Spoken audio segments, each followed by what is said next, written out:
참 예수님, 지난 한 주간 주님 안에서 듣는 마음으로 잘 지내셨어요? 저도 나름 바쁘게 지냈습니다. 월요일은 만수 이동성당 인천에 있는, 또 수요일은 구산성당, 그리고 어제는 어디였지? 바로 어제였는데 조원동 성당에서 8달 장안지구 강의하고 왔습니다.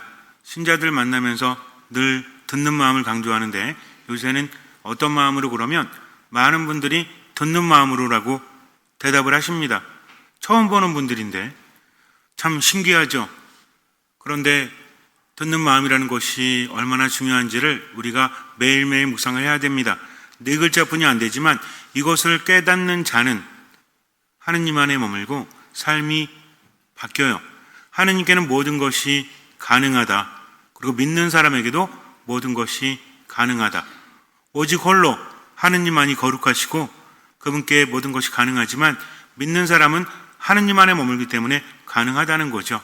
그런데 왜 믿는 사람이 하느님 안에 머물 수 있을까요? 하느님께서 받아주시기 때문입니다. 가장 중요한 것은 내가 열심히 하기 때문에 내 삶에 기적이 일어나고 하느님의 은총이 나에게 주어지는 것이 아니라 하느님이 나를 나보다 더 잘하시고 나를 나보다 더 사랑하시기 때문에 그분께서 나를 받아주시기 때문이다. 그래서 예수님께서는 말씀하십니다. 너희는 나 없이는 아무것도 할 수 없다. 그러니 어떻게 해라? 내 안에 머물러라. 그분 안에 머무는 게 뭐예요? 어떻게 해야 그분 안에 머물 수 있죠?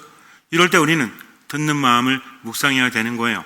그분 안에 머문다는 것은 그분의 말씀을 듣고 그 말씀을 실천하는 겁니다. 그러면 하느님께서는 우리가 청하기도 전에 미리 아시고 우리에게 더 좋은 것을 주신다. 그러니 지금 이 순간 내 뜻이 아니라 하느님의 뜻대로, 이게 기본이라는 겁니다. 하느님께 기도할 때 어떻게 하면 하느님께 많은 것을 받을 수 있을까? 하느님은 기본적으로 우리에게 많은 것을 주려고 하십니다. 그렇기 때문에 조금만 잘하면 하느님께 많이 받을 수 있는 거죠. 그런데 그걸 하지 못하니까, 그래서 모든 기도는 하느님께 전해지고 하느님께 들어주십니다. 문제는 뭐예요? 들어만 주시는 기도가 있고 이루어 주시는 기도가 따로 있다는 거죠. 어떤 기도는 들어만 주실까요? 기도만 하는 거, 그거는 들어주십니다. 그러나 어떤 마음으로? 듣는 마음으로 하는 기도는 하느님께 전해진다는 거죠. 집회서 35장에서 우리에게 말씀하십니다. 하느님께서는 우리의 기도를 들어주신다. 그런데 뜻에 맞게 예배를 드리는 이는 받아들여지고 그의 기도는 구름에까지 올라가리라 라고 합니다. 어떻게 예배 드리느니? 뜻에 맞게 예배 드리는 이라는 거죠. 어떤 뜻에 맞게? 하느님 뜻에 맞게. 하느님, 저에게 건강이 필요하고요. 하느님, 저에게 돈이 필요합니다. 라고 기도하는 거 좋아요. 그러나 일방적으로 요구하는 것이 아니라 하느님 어떻게 하면 제가 받을 수 있겠습니까? 하면서 대화를 하는 거죠. 기도는 일방적인 혼잣말이 아니라고 했죠. 묵주를 돌리면서 기도하는 것 의미가 있을까요? 있을 수도 있고 없을 수도 있어요. 묵주는 입으로만 하는 기도가 아닙니다. 묵주 기도는 무슨 기도죠? 묵상 기도예요. 그래서 환희의 신비, 고통의 신비, 빛의 신비, 또 영광의 신비. 그래서 원래는 빛의 신비가 옛날에는 없었죠? 들어갔잖아요. 그래서 환희, 빛의 신비 이렇게 이어집니다. 그래서 환희의 신비를 묵상하는 거죠. 예수님께서 세상에 오신 것을 묵상하고 그 다음에 예수님께서 어떤 활동하셨는지 공생활에 빛의 신비를 묵상을 합니다. 또 우리를 위해서 고통당하시고 십자가에서 돌아가신 고통의 신비, 그리고 부활하시고 또 성령을 보내시고 성모님을 하늘에 불러 올리시고 천상모의 관을 씌워주시는 영광의 신비, 묵상하는 거죠. 근데 묵주를 돌리면서 입으로만 기도하니 어때요? 입은 기도하고 있지만 마음은 하느님께로부터 떨어져 있는 거잖아요. 그럼 어떻게 하면 마음을 다할 수 있습니까? 가슴을 부여잡고 막 애를 써야 돼요? 묵주 기도하면서 막 그렇게 해야 됩니까? 마음을 다한다는 것은 어떤 마음이다? 듣는 마음이라는 거죠. 듣는 건 뭘로 합니까? 일단은 귀로 하잖아요. 그러니까 내 생각을 다해서 이것이 어떤 의미가 있을까? 하느님께서 무엇을 바라실까? 하고 묵상을 하다 보면 떠오르게 됩니다. 인간의 생각은 멈춰있지 않아요. 어떤 생각이 시작이 되면 그것은 깊어지게 마련입니다. 그러니까 부정적인 생각을 하는 사람들은 부정적인 생각이 깊을 수밖에 없죠. 뭘 해도 부정적입니다. 그러니 마음도 영향을 받는 거예요. 그러나 생각을 긍정적으로 하는 거죠. 문제는 내 안에는 긍정적인 게 별로 없다라고 여겨질 수도 있죠. 난 능력도 없고 나이도 많고 할 수 있는 것도 없고 가진 것도 없고. 그러나 우린 누굴 바라보는 거죠? 이럼에도 불구하고 하느님께서 나와 함께 하시는구나. 그러니까 환희의 신비를 묵상하면서도 하느님께서 무엇을 하시는지에 초점을 두고 묵상을 하는 겁니다. 그분은 인간을 통해서 일을 하시죠. 성모님의 응답을 통해서 세상에 오셨습니다. 성모님께서 함께하지 않으신다면 그분께서는 일하지 않으시죠. 성모님께서 응답하심으로 인해서 그분이 구원 사업을 하신다는 겁니다. 크게는 이거죠. 여기서 묵상하는 것은 무엇입니까? 성모님의 응답 무엇이죠?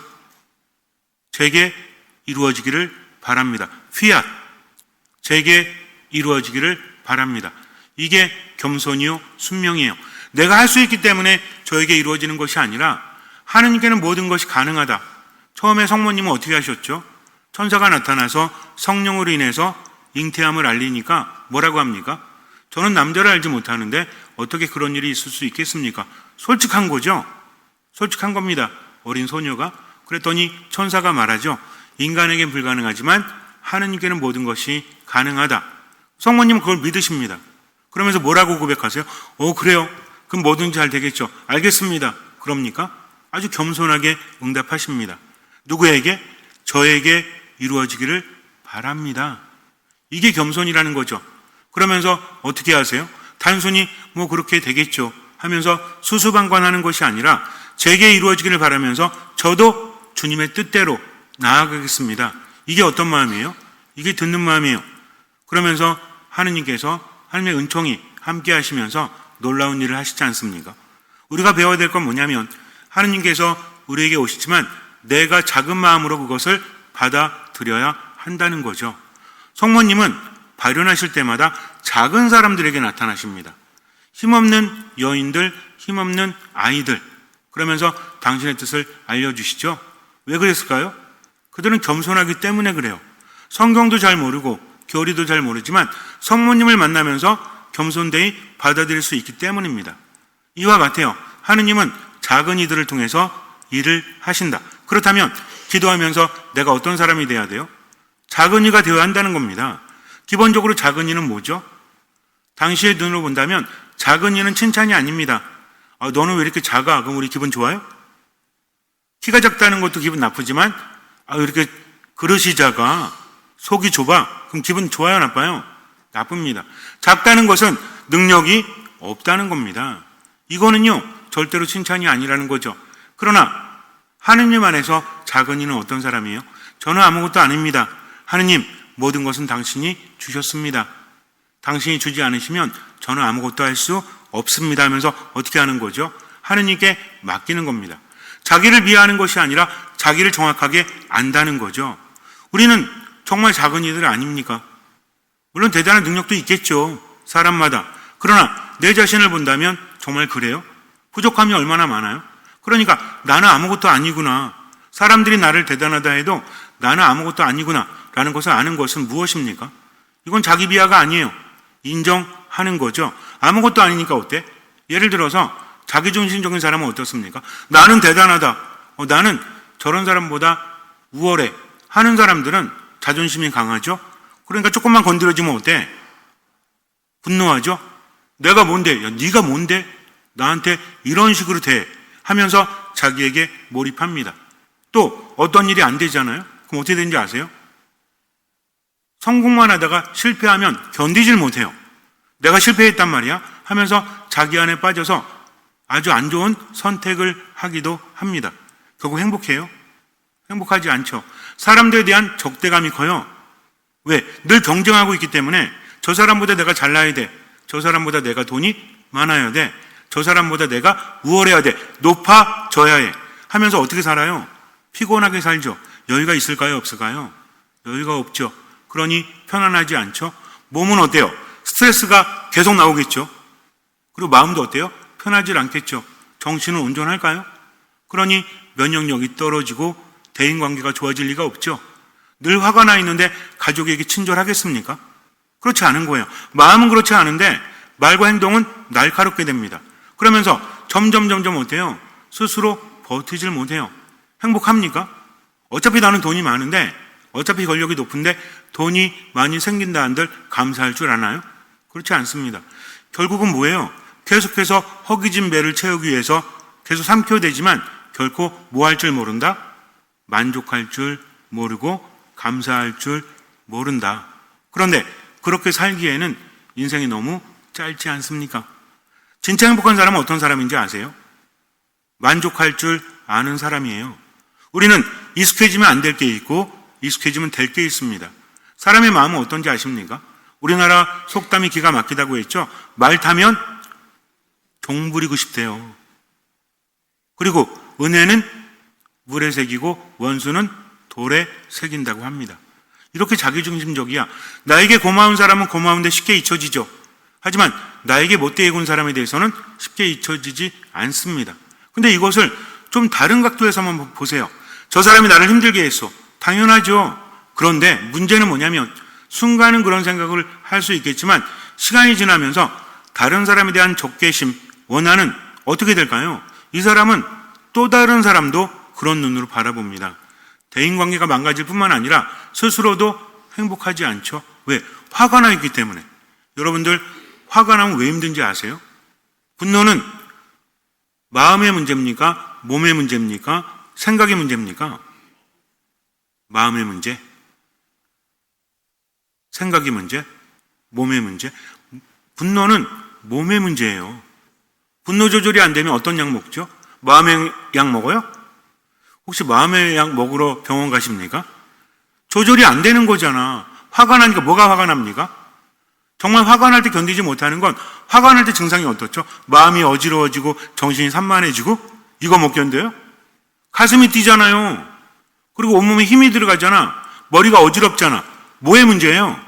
몸의 문제라는 겁니다. 그래서 원인이 마음이나 생각에 있지만 결국 분노는 어디에 영향을 미친다? 몸에 영향을 미친다는 거죠. 우울은요? 우울도 마찬가지야. 저마다 이유가 있죠? 근데 그 이유 때문에 내가 우울해졌는데 그 다음은 내가 우울하기 때문에 더 우울해지는 겁니다. 결국 좋아집니까? 안 좋아집니까? 하느님께서 용서하라고 하시죠? 그럼 우리 어떤 생각이 들어요? 아니 어떻게 용서할 수 있어? 이렇게 사무치는 고통이 있는데 나를 이렇게 힘들게 하는데 어떻게 용서할 수 있지? 해서 용서하지 않으면요 화가 커집니다. 문제는 뭔지 아세요? 다른 것들도 분노로 받아들이죠. 그러니까 어때? 한번 터지면 집에서도 그렇잖아요. 여태까지 참다가 한번 화에 불이 붙었어. 금방 화를 내다가 자식들 들어오면 어때? 줄줄이 케이크나 줄줄이 뭐라 그래요? 온 집안이 공포 분위기에 휩싸이지 않습니까? 엄마 한번 터졌어. 그러면은 첫째 혼나고 있죠. 그럼 둘째는 어때? 들어오다가 혼나는 거 보고 뭐지 이거? 셋째는 들어오다가 안 들어오잖아요. 그죠? 그러니까 이게 점점 퍼져 나가는 겁니다. 실제로 나를 힘들게 하는 사람은 다른 사람이거든요. 근데 문제는 뭐냐면 그 다음에 더 꼬여. 그러니까 용서하지 않으면 결국 누구 손에다? 내 손해라는 거죠. 근데 우리는 어떻게 합니까? 용서할 수 없다고 버티잖아요. 뭐가 못 버티는 거야? 내 마음이 용서가 안 돼도 몸이 못 버틴다니까요. 면역력이 떨어집니다. 간이 상합니다. 그러면서 건강을 해치게 되죠. 이럴 때 우리는 어떻게 해야 돼요? 하느님, 제가 용서할 수 없지만 하느님 때문에 용서하겠습니다.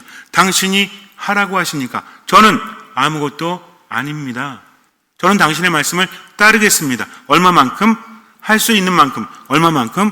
보이는 만큼. 나머지는 맡깁니다. 하면서 성호를 긋잖아요. 몸이 편안해집니다. 그러면서 어떻게? 하느님, 기도할 수 있음에 감사합니다. 하느님, 감사합니다. 하느님, 감사합니다. 그럼 뭐가 바뀌어요? 몸이 바뀐다는 거죠. 인간의 뇌는요, 참 기가 막힙니다.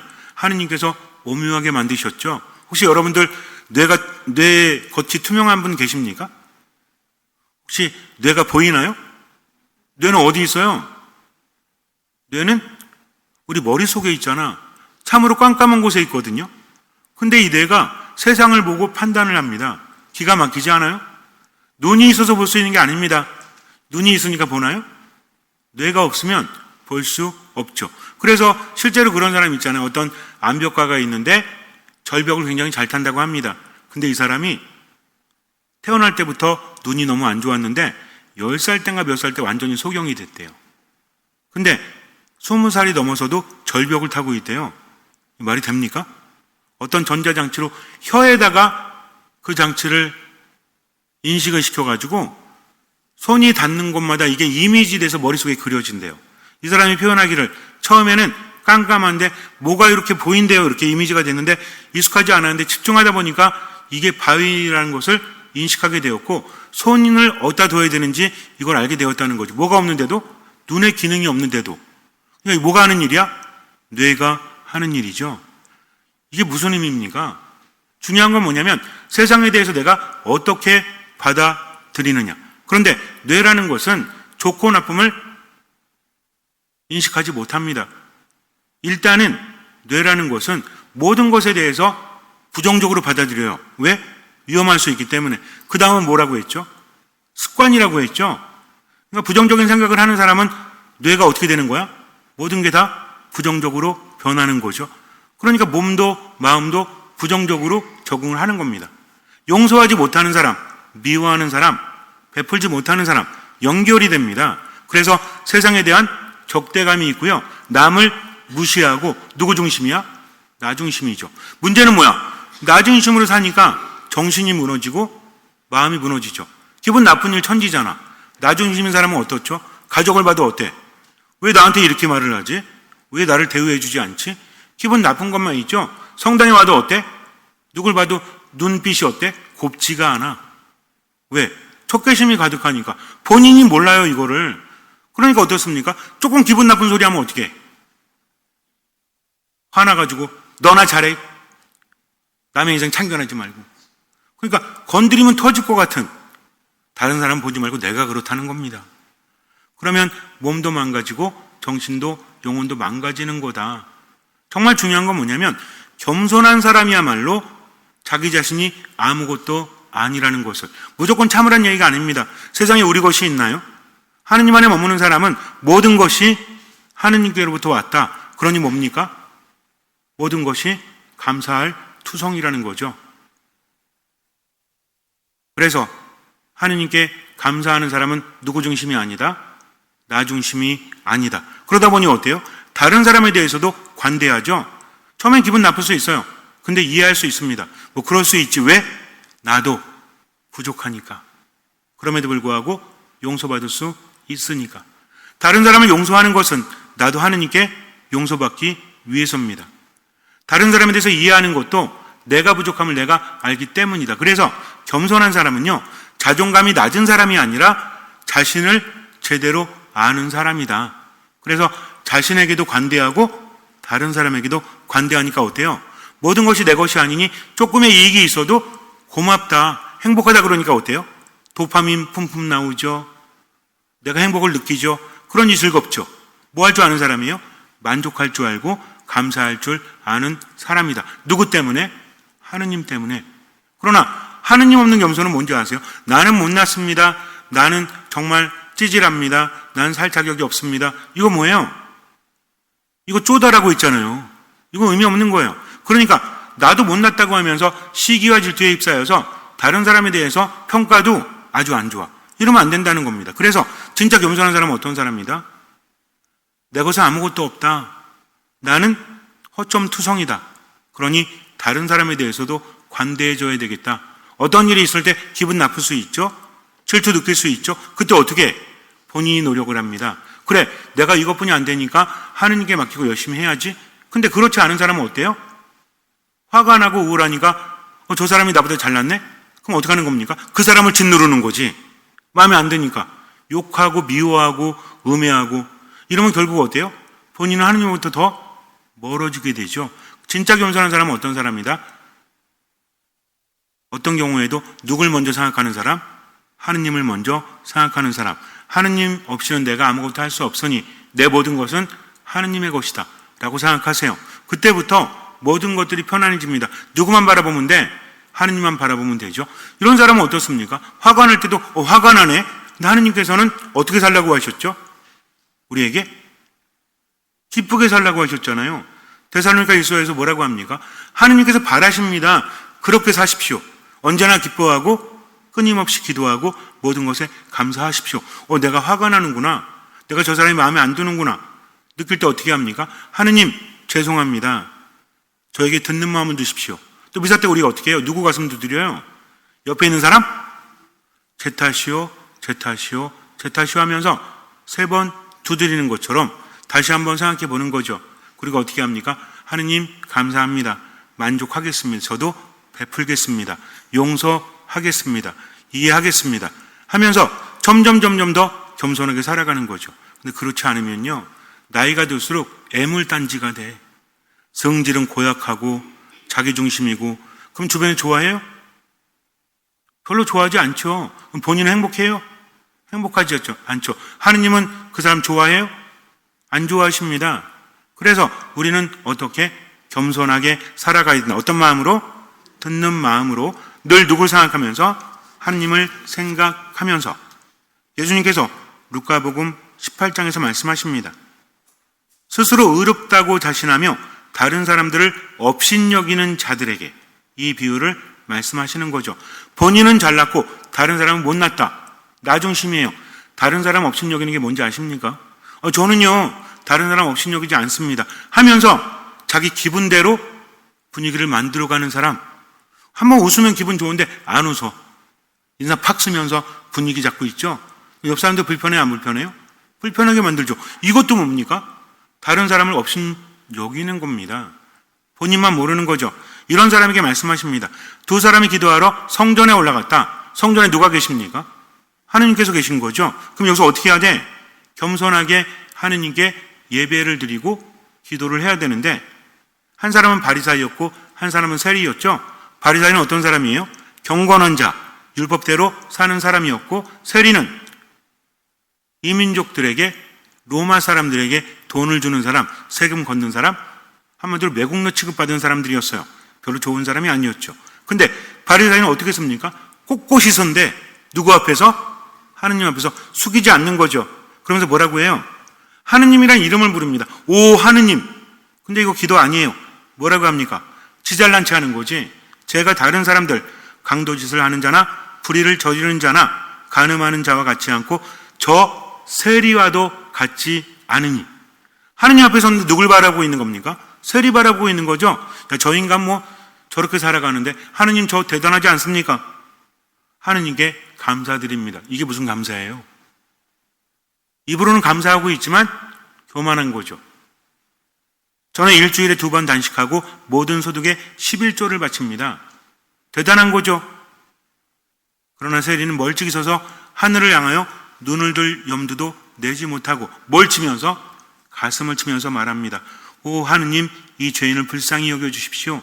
당시의 눈으로 본다면 바리사이가 훌륭한 사람이에요. 세리는 그냥 죄인입니다. 근데 예수님 말씀하시죠. 내가 너희에게 말한다. 우리에게 법은 예수님의 말씀입니다. 그 바리사이가 아니라 이 세리가 의롭게 되어 집으로 돌아갔다. 누가 의로워지는 거예요?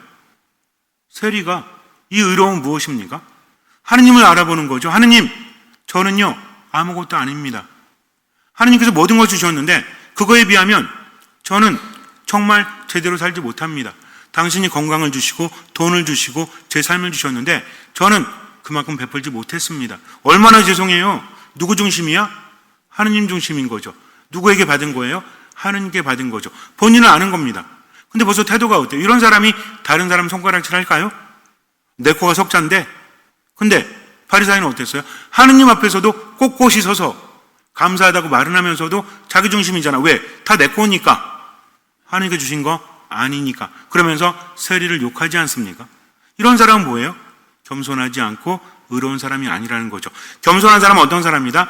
하느님을 바라보는 사람이다. 겸손한 사람은 어떤 사람이다? 모든 것이 하느님께로부터 온 거다. 내 것은 없다. 그러니 하느님 감사합니다 하면서 지금 만족하게 살아가는 사람. 집에 가서도 여러분들 옆에 있는 짝지 얼굴 한번 보세요. 아니 딴 사람 보지 말고 짝지 얼굴 보라고. 짝지가 어디 있는데. 집에 있는 분은 그냥 집에 있는 분 생각하면 되고 같이 온 분들 보세요. 이 사람 때문에 힘들기도 하지만 이 사람 없으면 좋아요? 아니잖아요. 그러니까 뭐 하면 돼? 때로는 좀 마음에 안 드는 짓거리를 해도 그래, 고맙다. 그래, 감사하다. 입으로만 해도 하시라니까. 그럼 뇌는 인식합니다. 감사하는 사람은요, 하느님 안에 머물기 때문입니다. 그러니까 그냥 나는 뭐 어차피 이렇게 살았으니 이대로 살다 죽을래 하지 말고요. 지금이라도 바꾸세요. 어떻게? 어떤 말 자주 한다? 하느님 감사합니다. 하느님 감사합니다. 하느님 감사합니다. 자주 하세요. 그러면 내 뇌가 변하고 내 마음이 변합니다. 그 사람은요, 다른 사람에게도 여유로운 사람이 돼요. 스스로도 어때? 감사할 거리 찾는 거죠. 감사하네, 만족하네, 행복하네. 그러니까 뇌가 어떻게, 얘는 감사할 줄 아네? 그럼 몸에도 뭘 보내야지? 행복 호르몬을 보내야지? 라고 합니다. 근데, 짜증나, 힘들어, 괴로워, 미워 죽겠어, 죽여버릴까? 이런 사람은 누구 중심이야? 내 중심이죠. 적대심을 갖고 뭔가 이야기를 들어도 내가 반성하기보다는 그냥 미워하는 겁니다. 내가 잘못했으면 어떻게 해야 돼요? 겸손되이 받아들여야 되죠. 근데 기분 나빠가지고 어때? 나는 돌아보지 않고 왜 나한테 적대적이야? 하면서 미워합니다. 이 사람은 매 순간순간 뭐가 나오는 거야? 스트레스 호르몬이 나와요. 그러니까 몸이 어떻게 돼?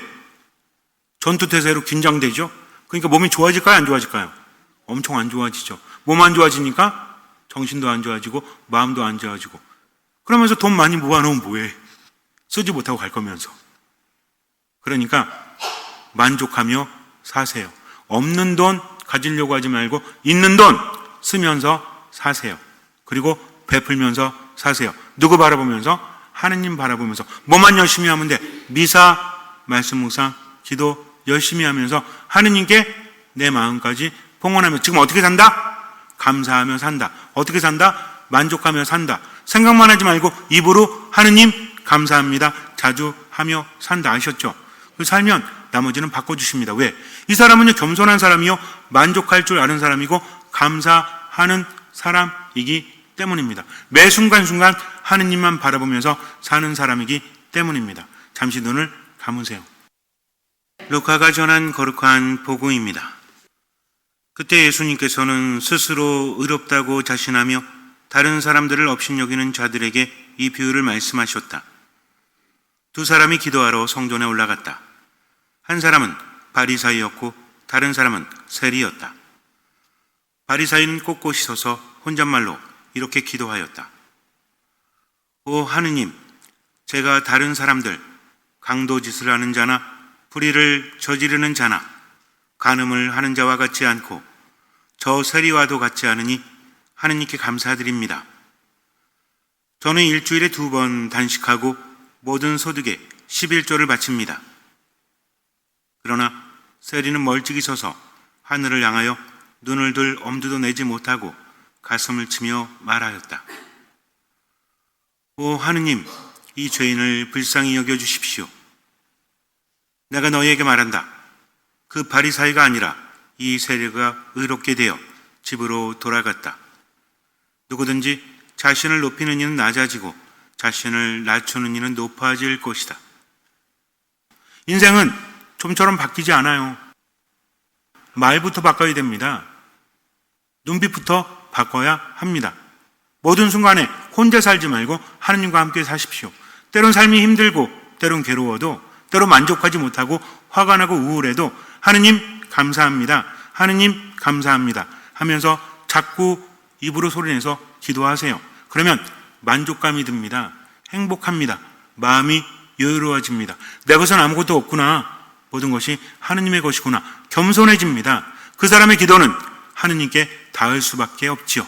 왜? 하느님은 겸손한 이의 기도를 절대로 물리치지 않으시기 때문입니다. 그러니 지금 만족하면서 감사하면서 행복해하면서 웃으면서 사람을 살리면서 살아가십시오. 할 수 있는 만큼 보이는 만큼 나머지는 맡기세요. 그러나 미사 안에 말씀 안에 기도 안에 온전히 머무십시오. 주님께서는 그 믿음을 보시고 우리 삶에 놀라운 기적을 일으켜 주실 것입니다. 아멘.